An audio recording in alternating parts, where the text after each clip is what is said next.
I've been a lifelong Windows user my whole life, all the way back to Windows 98, until 3 years ago when I bought this very MacBook. And in terms of purchases, the MacBook was one of the best things I've ever bought in terms of increasing my productivity. Not just the MacBook, but my whole 5-device Apple ecosystem. So my 5 Apple devices work seamlessly together to make my day so much more productive. Not just productive, but my whole work day is more enjoyable because the devices work so well together. There's the synergy effect taking place where the combined effect of 5 devices are greater than the sum of their individual parts. Essentially, the 1 + 1 = 3 effect.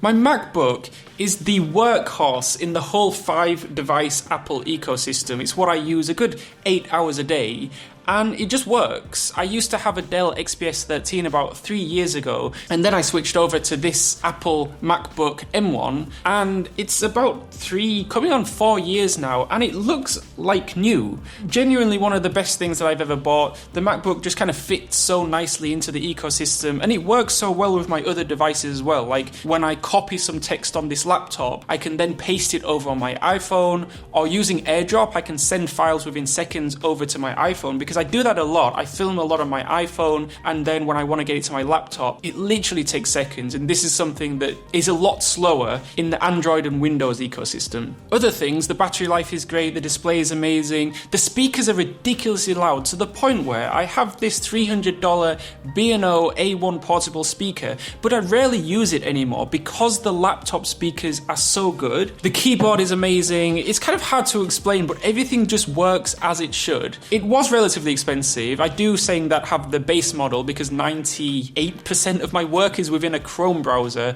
but it's just a really good experience. The 3 main apps that I use on my MacBook for productivity are Chrome, Notion, and Slack. And the main productivity Chrome extensions I use are 1Password. In my opinion, everyone should be using a password manager. I also use Loom for making quick videos for communication. And Momentum is essentially, as you can see here, it's 8:29 in the morning. My laptop says good morning to me, and that is why I have the Momentum Chrome. Another Chrome extension I've been loving recently is Magical. So Magical is a productivity Chrome extension that uses AI to speed through repetitive tasks as you work. Magical is super easy to set up, no code required, and it works on every site, even internal company tools. For example, if I want to scrape the data from 20 LinkedIn profiles, firstly I'll open the profiles in new tabs. Here I have 20 tabs. I click the green Magical icon, then I click the pencil icon, and if there's any data that has been missed but I want to collect, I just click on the data that I want to collect. So I want to collect the number of followers of each LinkedIn profile, and I also want to collect the location of each LinkedIn profile. Then I click done, add to a new spreadsheet, and in less than 30 seconds I have the information of 20 LinkedIn profiles in a tidy spreadsheet. What Magical can do even quicker is finding someone's email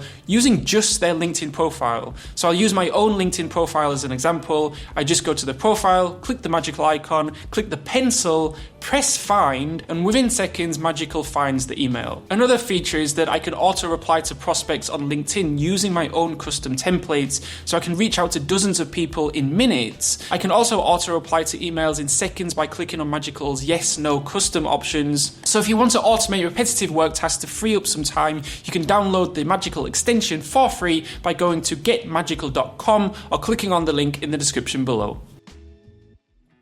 I bought my first set of AirPods back in about 2019, and it blew my mind how much more convenient they were compared with wired headphones. You don't have to untangle cables before wearing them, no cables swinging around when you're at the gym.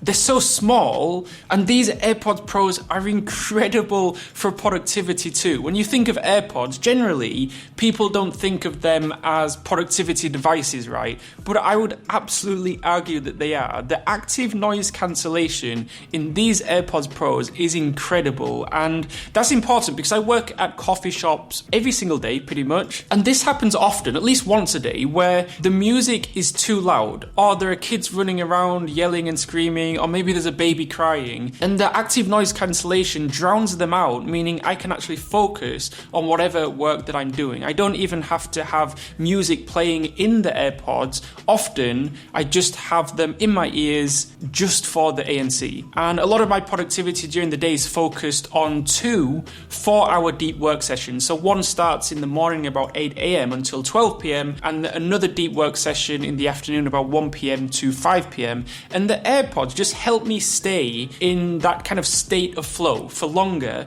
and stop me from getting distracted. I could never ever, I think, go back to any other earphones. And on a side note, I used to have some kind of big bulky Sony headphones, but I ended up using them less and less because the AirPods were just so much more convenient. They connect in seconds with my iPhone and MacBook, the ANC is incredible, the battery lasts for 6 hours at a time, and now I stopped using my Sony headphones and I don't leave my house without my AirPods.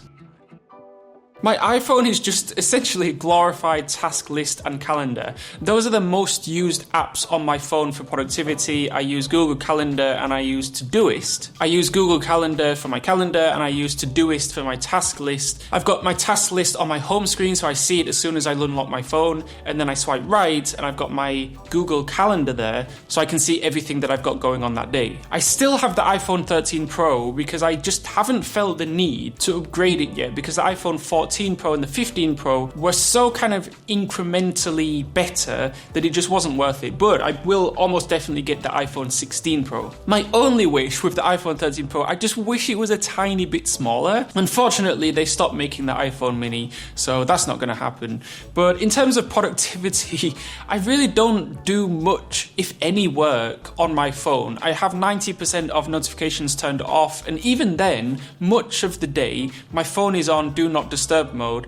I just don't want to keep getting distracted with DMs, with emails, with notifications when I'm in kind of a deep focus mode. And an app that I swear by right now is Habitify. I'm currently training for an Ironman 70.3 triathlon, and so I'm training running, swimming, cycling, strength training, jump rope, and eating healthily throughout the whole week. And Habitify has some cool widgets that lets me track what discipline I'm kind of falling behind on that week. So for example, I should be training running, swimming, cycling and strength training at least 3 times a week. Then I've only trained swimming twice this week and strength training just once, meaning today I need to go for a swim and head to the gym for some weightlifting. If I didn't have my Habitify widget on my phone, I wouldn't know that I'm lagging behind with swimming and strength training. So Habitify is super helpful for keeping track of that.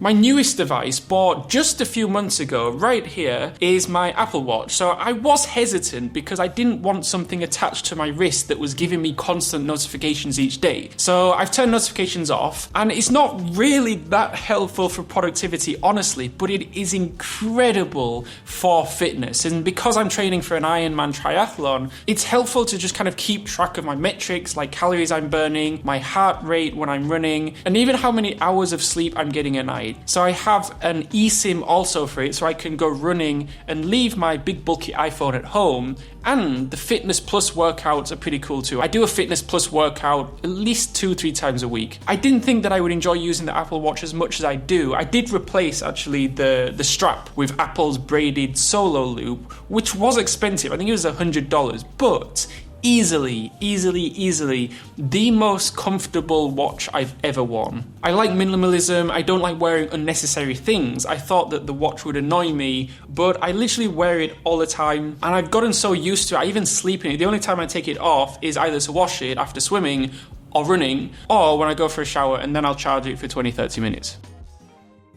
Okay, my least used device, and honestly something that I probably wouldn't buy again, as I feel I just don't use it enough. So this is my iPad mini, and I use it for writing notes during meetings, and that's almost it. I mean, sometimes I use it for brainstorming ideas or watching YouTube when my phone is uncharged, but for me the iPad is the one device in the Apple ecosystem that I could probably not have, and I wouldn't necessarily miss it, because if I want to do actual work, I use my MacBook. if I want to watch Netflix or YouTube, I use my phone. So the iPad mini, even with the pen, just is a little bit redundant now. Another thing that I use it, and the reason why I'm showing you the back, is because I also use it as a second screen. It's very laggy, but the screen on the iPad mini is a lot bigger than the screen that I'm looking at on my camera. So I guess it is helpful in that way. So that right there is my 5-device productivity Apple ecosystem. Let me know in the comments if I've missed anything, and do check out this video sponsor, link in the description below. And if you want more productivity advice, click this card right here to be a productivity genius.